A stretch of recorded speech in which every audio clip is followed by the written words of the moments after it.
I went to a legit barbecue place the other day, Rav. It was, let me tell you about it. This is a typical experience. This is what I had. We get in there, it's hot as balls, okay? It's next to a gas station, and it's in this little cinder block building with smoke bellowing out the roof, okay? The line is out the door. You have to wait in the sun for like 15 minutes. We finally get in the door, and as we're moving closer and closer to the cash register to make our order, they're running out of stuff.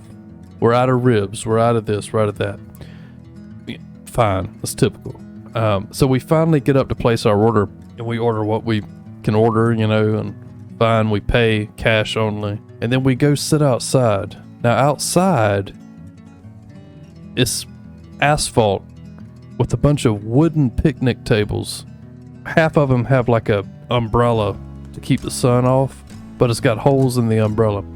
And these picnic tables, although they're wooden, they're really old, and they got splinters all over it. So you can hurt yourself if you sit down or move awkwardly on them.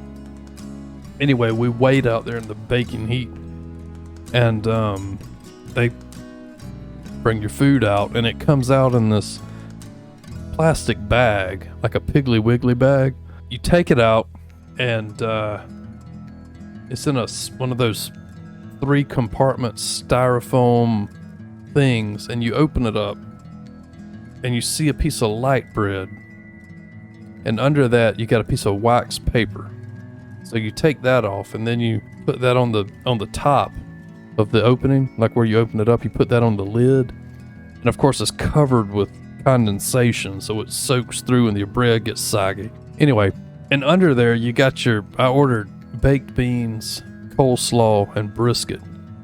And the brisket's in the big plate, in the big compartment, and the coleslaw and the beans are kind of sloshed together, and it's just a big pile of grease. And you try to fumble through, open your plastic silverware with that plastic like cellophane wrapping. You fumble through that, and then the wind blows and your napkins fly all over the place, and it's hot and humid, and you're sitting in the asphalt and the sun's baking on you from both sides. You finally get the silver unwrapped. You cut into the brisket. It's like butter, and you have all these salsas, but you just want to taste the brisket by itself. And you cut it, and you put it on the fork, and you eat it. And all of a sudden, you're transported to this heavenly place as you realize this is some of the best food that you've ever eaten. You're dripping with sweat, cars are going by, you're super uncomfortable, but this is some of the best food that you've ever had. It's amazing, I tell you. And that's a typical experience of a barbecue restaurant in the South. I love it.